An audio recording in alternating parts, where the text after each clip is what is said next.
My heart can sing when I pause to remember a heart is but as little song alone at rest in your sweet remember then when all but until then my heart will go on singing until then with joy and carry on until the day my eyes behold the city until the day God calls me home and things should when they are losing value and if we're not all the battle for a while and things should that calls my heart to the core this old war is not my final home but until then my heart will go on singing until then we joy carry on until the day my eyes behold the city until the day God calls me home. Praise the Lord, hallelujah.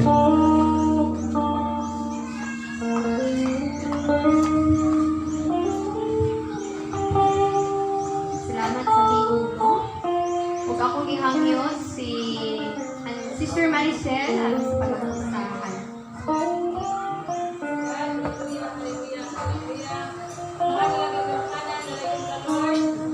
Salamat Ginoong Diyos sa puso sa kalito sa mong panglawas.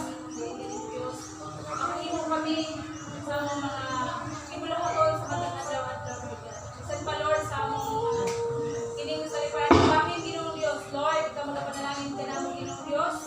Nga sa among pagpalintamong Ginoong Diyos. Ikaw Lord God, magkakatag mga pinipin mga panalangin. Aron Ginoong Diyos sa malipay ka sa mga kinabuhi. Lord, wala kayong kanimo Ginoong Diyos na wala ikaw mga isaling kitog yan ang mga panandihan kanimo nung lamang sa mga luwas. Amen. Amen. O ganyan ang kita sa laing bahin mga paghatag o kadaugan. O ato kantahon ang pag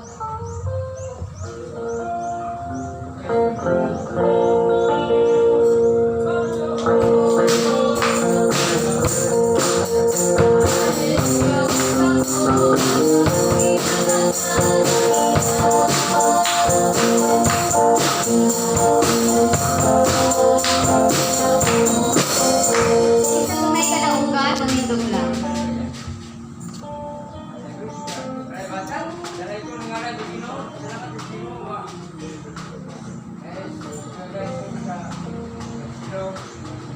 Tawag ko nga, yung mga sino nga nakaw, sir.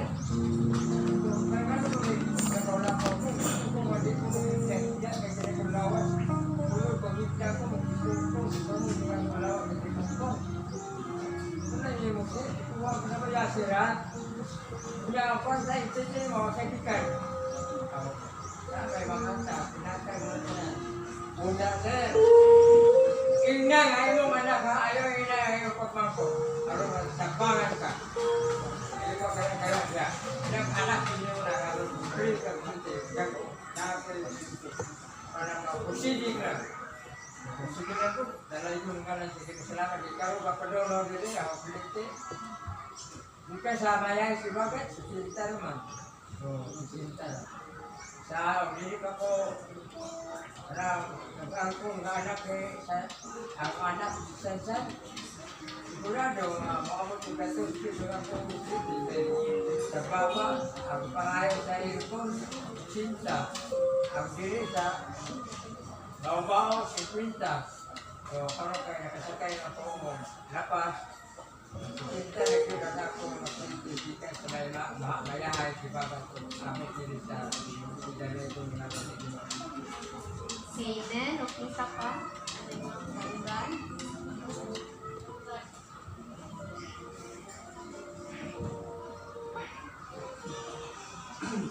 Wala na? Okay, so, kailangan ko magkaso ng karaugan. Nagsarong birthday. Okay. So, akong karaugan is, kapag ko sa kuwi na Diyos, akong din, sa matagpaglawan daw ng iyang kuya na matag pinabuhi. Sunan. O, bisan pa sa atong mga panglawas, kaya sayang kung mga panglawas umuwi pa.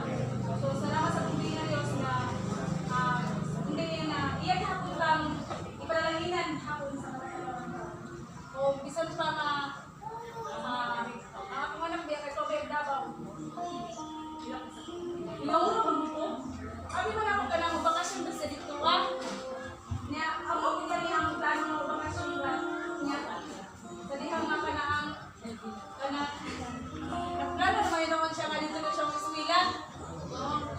Niya mo to nga murag kadaugan na murag pili ko kay bilang ko. Kadaugan kay ina ko makagasto.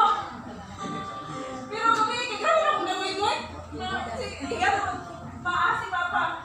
Nagkilang ka rin ako ganit. Nagpapura ko. Bis kay okay na to. Kaya din ako makagasto yun. Nung hindi mo kailangan mo dahil dukhan. So, napasalamat ko sa aking Diyos. Sa kanan niya mga pakita ko sa toong pinabuhay. Ako rin yung bisali ko ginapan niya. Siya rin yung magpapamuhan sa buhay. Kinabuhi. Dungo ko kumaya. Amen. Okay, isa pa yung kadauban. So, murag tanan mangitanong nga nagadaugan gyud every day nga nagamatatan, then gina-provide yun ni Lord ang atong mga panginahanglan sa matag adlaw, and then healthy ta always mo gina-affirming nga ginapasalamatan naton sa Ginoo. Wala na atong balikon sa pagdaog.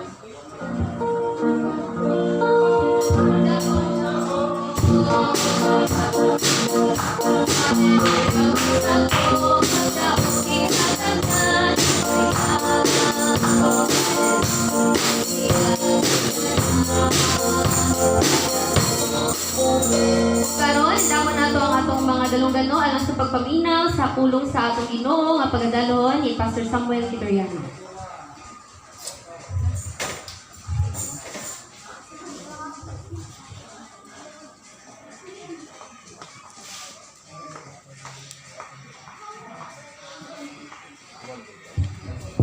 May undang natong kanan, no?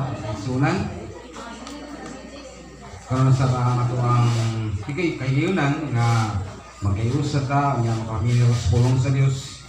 Although kini nga ko ang mensahe kanato para kanato ng isunan, sumpay niya kung labay nga Domingo. Kaya nga isa ni siya sa ang ayaw sa nato nga mahibaluan o masabtan o ang ayaw nga makutlo pag ginato pag-aayo sa atong kinabuhi sa uban nga nakayod na sa kamatuoran pandili maging dato kalikayan nga kalimot po ta ug napay magigsunan nato nga kinahanglan ta nato kapasakton dito sa kamatuoran kung say kinahanglan nato pagkabuhaton o ganong kinahanglan nato isa nga utang o buhaton sa Ginoo para sa atong kasiguruhan sa atong kinabuhi. Patadali pa magampo na ta labing gamanan na mo Dios samahan mo nga langit ng Lord. Ikaw lamang ang mo ang isaligan, ikaw lamang ang mong dalampanan, ikaw lamang ang kagiya sa mga pulong, ang isaysay mo, imong sulat sa parang sulatan na kining mahina Ginoo mo isinisya sa mong pag-eskutan karon para sa dugang na mo ang informasyon ng tungod sa kaluwasan. Ikaw lamang ang mong isaligan o ilaw man sa kalimol bang sa mga dugan, pinagi sa pangalan ng Ginoong Jesus. Amen. Amen. Ito malabay yung Domingo nag-iskuta about sa is baptism for me, no? Kung bautismo ba para ba sa ako, no? Punto na to, gisugdan na to ang paghisgot tungod sa why should I be baptized? Kinahanglan man gid ako ang bautismohan ko, no?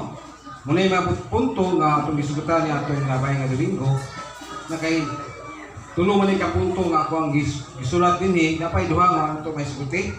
Muna ito ni parayunon karon para makuhaan din nato kinisya o pagsabot, no? Sa bitungod sa pulong sa Ginoo para sa kaluwasan o kamatuoran para sa tuwang kinabuhi.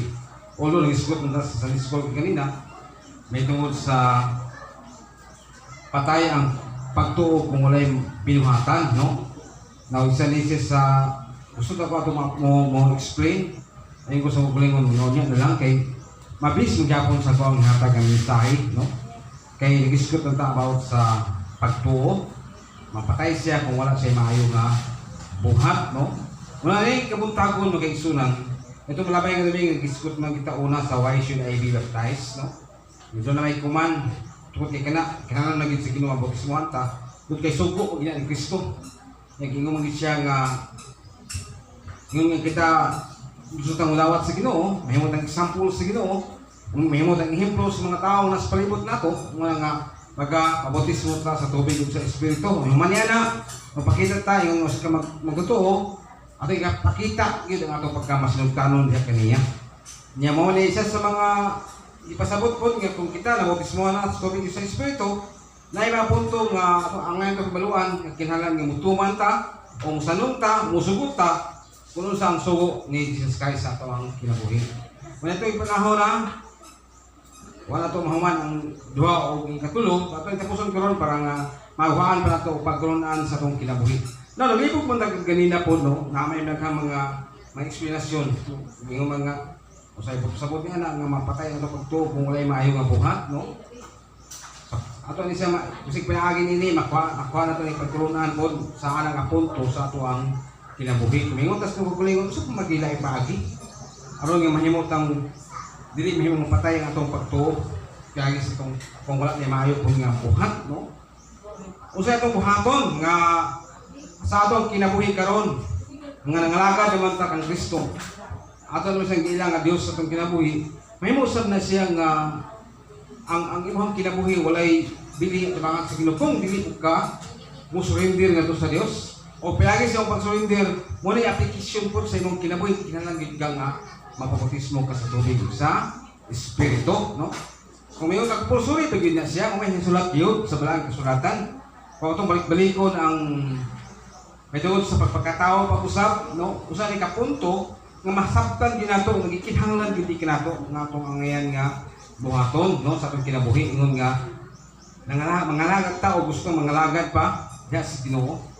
Una sa atong kinabuhi magkaigsunan sa atong pagpadayon